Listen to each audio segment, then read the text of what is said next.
What's up, everybody? Happy Tuesday. Hope all you're having a great day so far. Getting into this episode of GH, so the Nurses Ball continues. So Finn, we got a continuation. Finn got down on one knee, proposed to Anna. It was a little awkward at first, but, you know, she did say yes, that she would marry Finn. I'm still warming to Finn and Anna being together.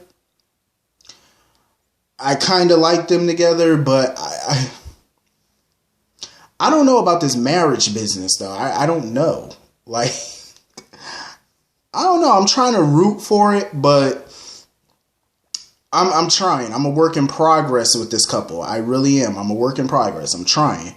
But I felt like they should have gave that relationship a little bit more time. I'm just saying. I mean, but I have seen couples get married with way less time and still manage to be together for quite some time. So congratulations to them. Furthermore, Brad. Every time I look at Brad's face, it makes me want to throw up. Like, every time I see him, I feel like I was about to throw up right there. He just makes me, he makes me want to gag. Like, every time I see his little despicable little beady eyes. Like, Lucas is still trying to figure out Brad. Like, he know Brad is like, something ain't right with him. He know. Like, it's that intuition in him. Like, he just knows something ain't right with Brad. Now he find out that Sam is pretty much a part of this DOD nonsense too. Sam's whole plan is so stupid. It's like, I get the reasoning behind it, but she could have did a whole different plan and still got Shiloh. Like, this whole plan is just bound to fail. I'm just saying, I don't see it working. It's bound to fail to me. Just totally, it's just a miss. Like, I just feel like this little stupid plan that her and Jason got, it's not going to go off as planned. Like, no. It's not. I love the way Christina was just laying into Shiloh and stuff. And Shiloh still sitting there with that little smug, cocky face.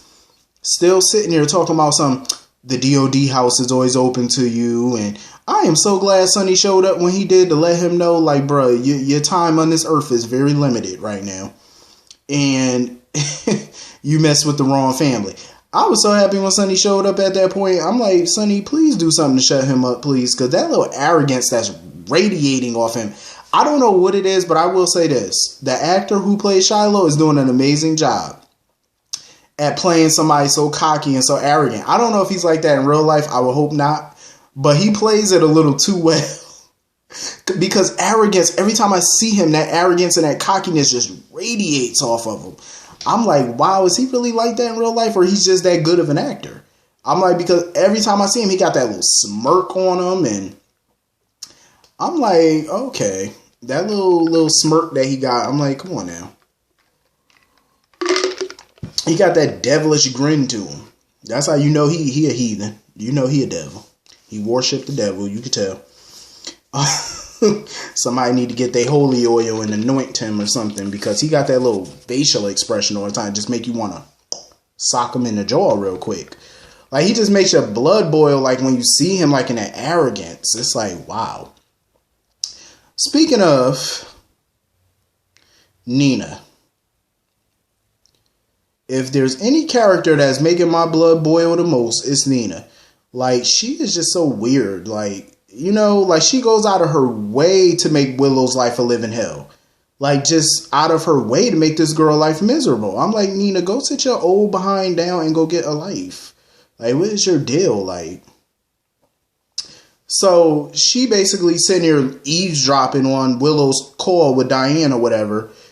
And she pretty much find out that Willow had a child. Now she's sitting there taunting her, talking about you can't keep a job and you can't take care of your own kid.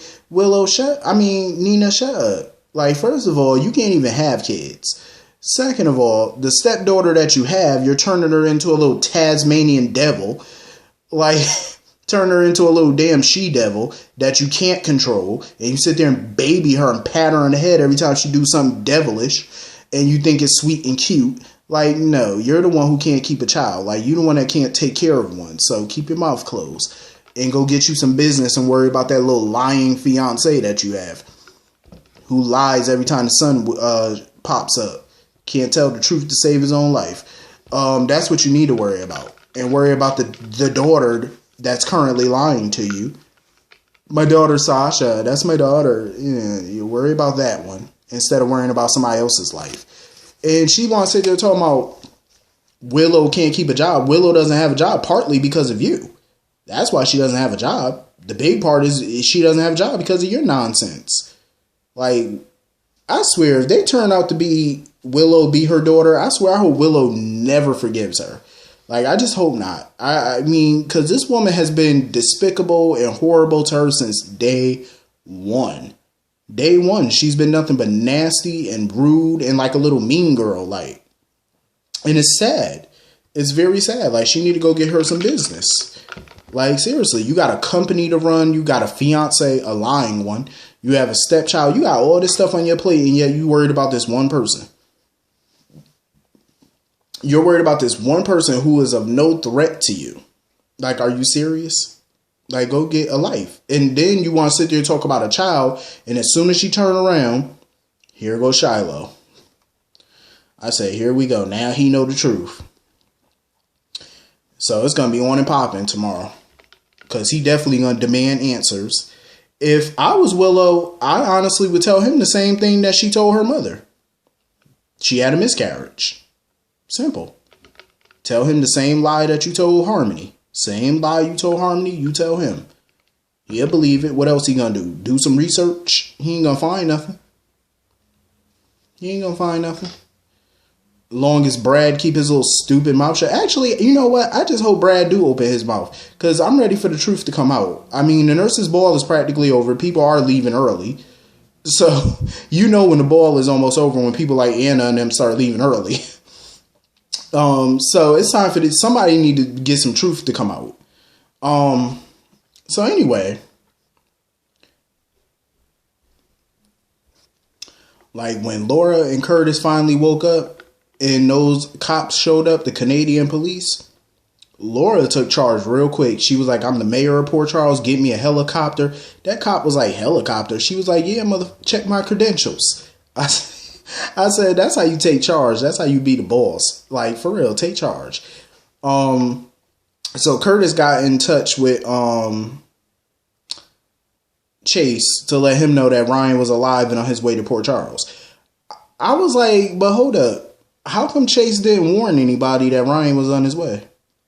But then again, Ava and Kevin pretty much kind of have a suspicion that Ryan is on his way because it's a party. You know what I'm saying? Ryan usually likes to do things at events. That's his MO. He likes to strike when there's a party.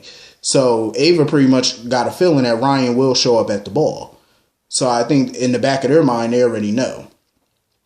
But then again, I don't think Chase wanted to tell too many people because he didn't want to set off a panic at the ball. But of course, there was a flower delivery. Lucy continues to be in their business, asking Felicia what's going on with Kevin and Ava. Like, she is obsessed. I'm like, Lucy, give it a rest. Like, I understand you care so much about Kevin, but the man is grown. Like, he can do what he wants. Like, just back up. Like, she's been obsessed about this, like, all day, every day. Like, just obsessed. I'm like, calm down. Like, pump your brakes. So anyway, Kevin was backstage. Kevin done got knocked out. I was like, yep, Ryan done knocked Kevin out. I love that little song that Ava was performing and stuff like that. Ava got up there and did her thing. So speaking of performances, my girl, Obrecht, because y'all know I've been waiting for Obrecht to show up at the nurse's ball. I've been wondering where she was. And of course, she showed up there looking good with her dress on and her fur. I was like, okay, Obrecht, okay. She was looking fly. And she did basically like a little duet with Franco. They killed it. That was a dope performance. I don't know about y'all, but I like that performance. I like Obrecht. I'm glad she didn't miss the nurse's ball this year. So anyway, Cameron went over to Joss's house or whatever to give her that CD that Oscar recorded prior to his death, of course. So Joss decided to change her mind and come to the ball and stuff. You know, Carly and Jax was happy. Sonny, you know, they all were happy that she decided to come. Cameron did an amazing job on his performance because, you know, William Lipton actually sings and played guitar in real life. So he really he did a wonderful job. He killed that performance.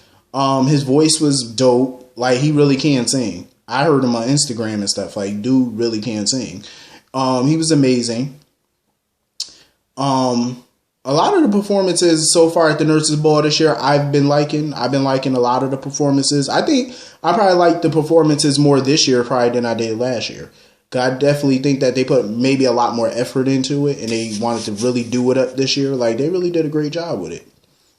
But I'll tell you what, though, I really can't wait until this whole DOD nonsense is over. I cannot wait. Hopefully, you know, I respect the fact that Christina stood up for Sam and stuff like that. I get it. You know, and Alexis and them was trying to tell her, you know, Neil and all them was basically trying to tell her she kind of needed to back away from this a little bit because she's still in the recovery process. So, you know, they kind of just thought it was best if Christina went home and, you know, I'm surprised Alexis not really, you know, telling Jax what's going on. You know, that's her bestie and stuff. But I kind of get why they're trying to keep this a little bit under wraps. I wouldn't keep nothing quiet about Sam's little stupid plan because, like I said, this plan is dumb. It's just straight ridiculous. It needs to end. But anyway, this was a pretty cool episode. I think that's everything. I did like the little toast, though, that they did for, that Robert did for Anna and Finn and stuff like that. And Chase was welcoming her to the family. I did like it. We'll see if they get married, though. It's still up in the air at this point because I really don't know. Anything can happen from between now and then, so who knows. But anyway, this was a pretty cool episode. Hit the comment section, let me know what y'all thought. I will see y'all all later. Peace.